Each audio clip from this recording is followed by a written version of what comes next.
안녕하세요. 자, 금일은 슈퍼 하이퍼 인플레이션에 대해서 말씀드릴 건데요. 우선 제가 바라보는 뷰가 21년도에 삼성전자 폭락에 대해서 말씀드렸고요. 그 다음에 22년도에 주택시장 폭락에 대해서 미리 알려드렸죠. 그래서 실제로 반토막이 났잖아요. 그 다음에 23년도에 토끼몰이 상승, 그러니까 이 토끼몰이 상승이라는 것은 전 세계에 있는 화폐를 끌고 온다는 거거든요. 단타 치셔야 된다고 굉장히 많이 말씀드렸고요. 제가 통상적으로 5년 뷰를 항상 보거든요. 이제 이 모든 것들이 하이퍼 인플레이션을 향해서 가고 있는 현상이라고 이해하셔야 되는데요. 간단하게 말씀드리면 2020년도, 21년도 코로나 위기, 인플레이션 시작이죠. 화폐를 대량으로 찍어서 인플레이션이 터졌죠. 집이나 주식이나 금이나 폭등했죠. 화폐가 늘어난 만큼 자동차나 명품의 품절 대란으로 이어졌고요. 그러면서 새 거보다 중고값이 급등했고요. 물가 역시 완전히 폭등했고요. 물건이 없어서 못 샀고요. 돈은 넘쳐났죠. 20년도와 21년도는 그래도 여기까지는 어떻게든 무언가 막을 수 있었던 그 시간이었고요. 이제 미국이 본격적으로 거짓말을 하는 시기가 바로 22년도였죠. 22년도의 특징은 경제 위기죠. 인플레이션을 대응하기 위해서 정부에서 실수를 시작했죠. 찍은 화폐로 인해서 물가가 급등했고요. 이걸 통제하기 위해서 금리를 공격적으로 올렸습니다. 증시와 부동산 값은 폭락하기 시작했죠. 경기 침체 본격화 시작했습니다. 이제 본격적인 실수를 언제부터 시작했냐? 23년도죠. 또다시 화폐를 대량으로 살포하기 시작했습니다. 그게 뭐냐? 하이퍼 인플레이션이 본격적으로 시작한 거예요. 코로나 때 찍었던 화폐를 위기를 만들어서 좀 망하는 곳들을 내버려둬서 화폐의 양이 자연적으로 사라지는 형태를 기다려야 되는데, 이 경제 위기를 막겠다고 오히려 다시 화폐를 대량으로 살포합니다. 그래서 기업이나 은행 경기 부양을 목적으로 화폐를 찍은 부작용이 하반기부터 다시 시작되고 있습니다. 나라 역시도 부채가 사상 최고치죠. 그래서 지금 이러한 현상들이 하반기에 시작되면 이 부작용이 어떻게 나오냐면 주택 가격 상승이나 주식 급등 현상이 나옵니다. 이게 지금 굉장히 문제예요. 뿌린 화폐로 인해서 식품의 가격이 급등하고요. 여기서 추가적으로 문제가 생기는 것이 결국에는 고금리 정책을 본격화해야 돼요. 금리를 더 올려야 된다는 거예요.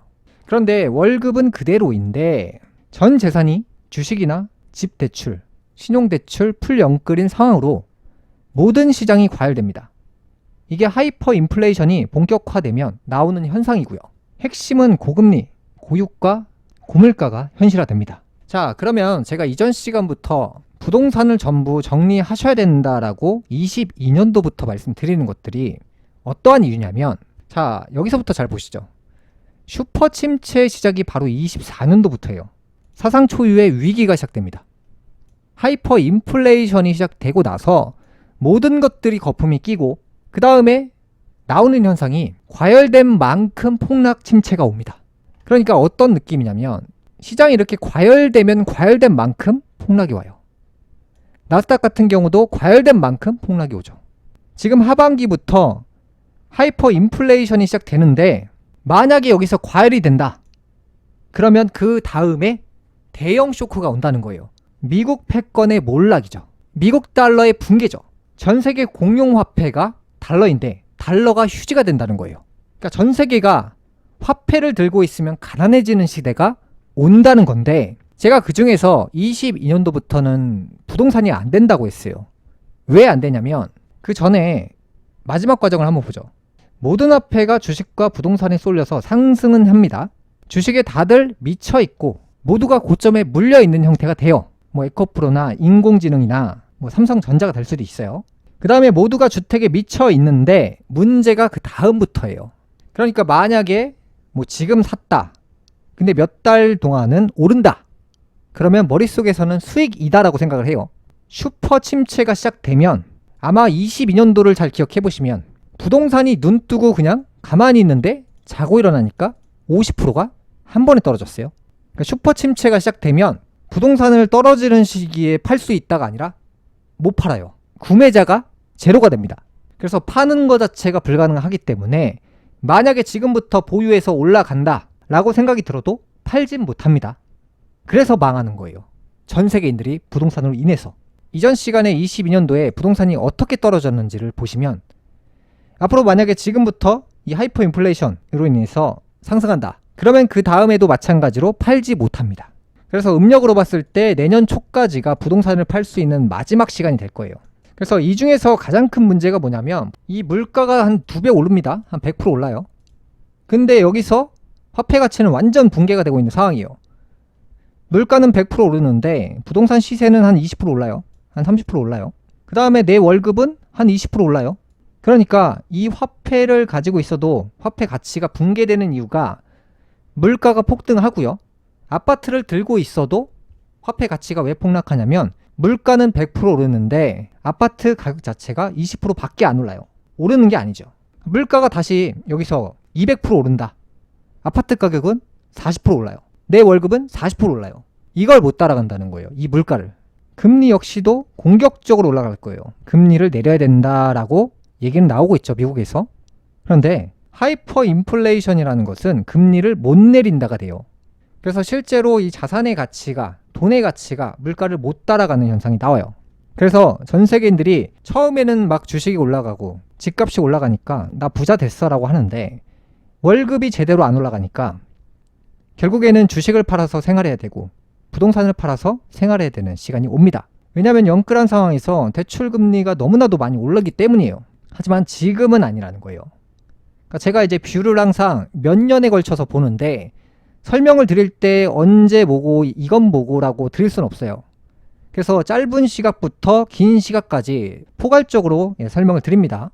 이 슈퍼 인플레이션이 시작돼서 만약에 하반기에 고점을 찍었다. 그러면 내년에 올라간 크기 이상으로 재앙이 오는데 그때가 되면 만약에 집을 여기서 팔 거다. 팔 수가 없어요. 아무도 안 사요. 경제 대공황은요. 한 번에 옵니다. IMF 왔다고 집을 팔면 누가 삽니까? 아무도 안 사요.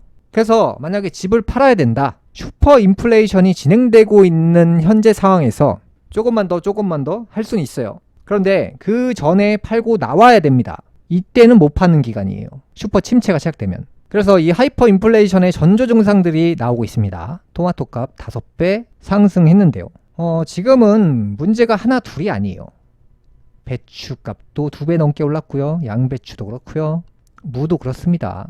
앞으로 이 식량 사재기에 들어갈 건데 식량 사재기와 기후 위기로 인한 생산량 감소가 또 겹치죠. 이 모든 것들이 겹치면서 거기에 정부에서 돈을 매일같이 찍어대고 있죠. 모든 악재가 겹친 상황 속에서 후쿠시마 원전수를 뿌렸는데요. 지금 식량이 제가 봤을 때는 앞으로 한 3배에서 5배 이상 상승할 거예요.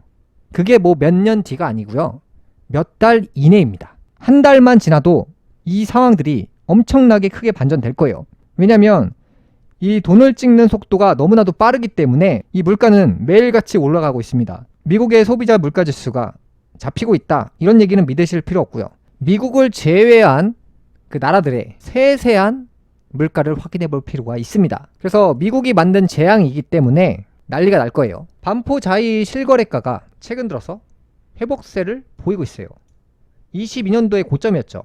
제가 22년도 고점 당시에 부동산 전부 던지셔야 된다라고 계속 말씀드렸죠.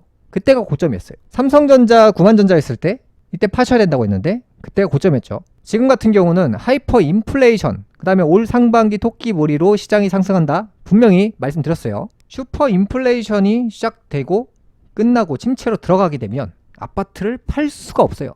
그러니까 눈 뜨고 50% 70%가 떨어질 거예요. 그냥 한 번에 떨어질 거예요. 여기서도 잘 보시면요. 3000세대 아파트가 폭락하고 재상승하는 요 사이클에 거래량이 몇 개가 있는지를 보세요. 대략 10건 정도밖에 안 됩니다. 그러니까 하이퍼 인플레이션, 돈의 가치 하락으로 인해서 부동산이 올랐다. 팔고 나올 수 있는 사람은요. 인구의 1%도 안 돼요. 대부분 이 부동산 때문에 팔지 못해서 결국엔 망한다는 거예요. 나중에 정말 시간이 지나봐야 제 얘기가 입증이 될 거예요. 이제 하이퍼 인플레이션이다. 슈퍼 인플레이션이다. 소비를 담당하는 회사들이 실적이 좋습니다. 현대백화점이죠. 자, 올 하반기부터 상승세가 포착되고 있어요.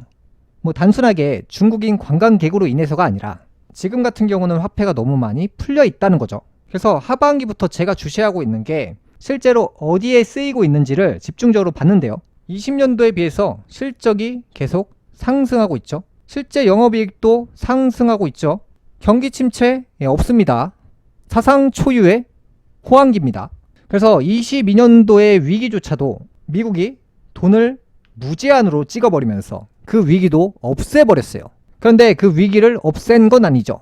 이 돈이라는 것은 자연과도 같습니다. 10년 뒤에 20년 뒤에 생겨야 될 그 화폐를 정부가 돈을 걷어들이는 기간이 10년에서 20년은 걸려야 되는데 미래의 화폐를 땡겨온 거예요. 그래서 그걸 지금 뿌려댄 거죠. 미래의 화폐를. 그러다 보니까 임금 같은 경우, 월급 같은 경우는요, 20년에 걸쳐서 올라요. 그러니까 매년 10%씩 20년에 걸쳐서 천천히 올라야 되는데 이 화폐를 복사하거나 대출받으면 미래의 것을 가져옵니다. 그렇게 된다고 했을 때 월급이 물가를 못 따라가게 돼요. 아파트 가격을 못 따라가요. 그리고 나서 부작용으로 차트가 어떻게 그려지냐, 경제 지표가 급작스럽게 뿌린 화폐가 침체는 무조건 옵니다. 급작스럽게 만든 슈퍼 인플레이션이다. 만약에 이렇게 만들었다? 이렇게 그 이상으로 빠져버려요. 적당히 만든 인플레이션은 적당하게 빠지는데 하이퍼 인플레이션 같은 경우는 행해진 내용보다 배 이상으로 폭락을 하게 돼요. 그래서 그래프가 만약에 이렇게 올라갔다, 이렇게 빠질 거예요. 이게 가장 큰 문제죠. 만약에 부동산이 하이퍼 인플레이션 끝으로 떨어진다라고 했을 때 그 이후에 고점 대비 전 저점 밑으로 내려갈 거예요. 엄청나게 떨어지죠. 그래서 전 세계인들이 부동산으로 인해서 가난해질 것이고 미국 패권은 몰락할 것이고 미국 달러는 휴지가 될 겁니다. 그래서 이 물가 폭등이 벌어진다. 진행형이죠. 앞으로 계속 오르죠. 그러면 라면 회사들이 흥할 수밖에 없어요. 한 끼에 1,000원 이하로 해결할 수 있기 때문에 이런 슈퍼식품은 없습니다. 그래서 식량 대란이 온다. 여기에 하이퍼 인플레이션, 그 다음에 화폐를 무제한적으로 찍고 있다는 것을 가정해보면 결국에 1,000원 인근으로 식량을 해결할 수 있는 그런 회사들이 전 세계에서 주목하게 될 겁니다. 물론 제가 여기서 거론드리는 종목들은 추천주는 아닙니다. 참고사항이고요. 국제 유가 같은 경우도 지금 슈퍼 인플레이션으로 간다. 이렇게 가겠죠. 미국 금리 같은 경우도 계속해서 올라갈 수밖에 없어요. 만약에 금리가 내려갔을 때 미국 경제는 파산한다라고 했죠. 그래서 이걸 유지하기 위해서는 일단은 금리를 올려서 돈을 더 찍어야 됩니다. 그러니까 재앙의 크기가 점점점 더 커지고 있습니다. 그래서 지금 자폭하는 것이기 때문에 바이든 정권으로 인해서 미국의 패권이 몰락하게 될 겁니다. 그래서 이제 대체 자산으로는 이제 부동산 같은 경우는 인플레이션, 하이퍼 인플레이션 이런 게 터져도 올라가긴 할 거 아니에요. 근데 그게 문제가 뭐냐면 팔 수가 없어요. 올라가면 뭐합니까? 나중에 샀는데 이렇게 올라갔어요. 어떻게 팔 건데요? 팔 수가 없어요. 이전에도 거래량 없이 50% 폭락했잖아요. 앞으로 그런 현상이 또 나올 거예요. 금도 있고 백금도 있고 은도 있다는 사실은 다들 잘 아실 거예요. 그 중에서 저 같은 경우는 백금에 대해서 많이 말씀드렸고요. 어차피 대체 자산들은 여러분들 취향에 맞게끔 알아서 사시면 되고요. 지금은 슈퍼 인플레이션에 대해서 어떻게 내 돈을 지킬지 이 부분에 대해서 고민하셔야 될 시간입니다. 사실은 미국이 베네수엘라와 아르헨티나, 터키가 갔던 길을 똑같이 가고 있는 거예요. 근데 이 나라들은 화폐를 자국에서만 사용했죠. 그런데 미국의 몰락이 진짜 큰 이유가 달러는 전 세계 화폐입니다. 전 세계 화폐가 쓰레기가 된다는 거예요. 미국의 돈 풀기로 인해서. 그래서 여러분들이 지금 내가 부동산을 들고 있는데 올라가는데 뭔 소리냐. 자, 팔고 나올 수 있는 시간을 확실히 정하시지 않으면 나중에 못 팔아요. 안 팔립니다. IMF 때도 그랬고요. 22년도에도 그랬어요. 위기가 감지되면 아무도 안 삽니다. 그리고 아무도 안 사는 시간이 되면 그 시간 동안에 부동산이 그냥 50%, 70% 하락하게 돼요. 팔기 전까지는 내 돈이 아니라는 사실만 기억하시면 되고요.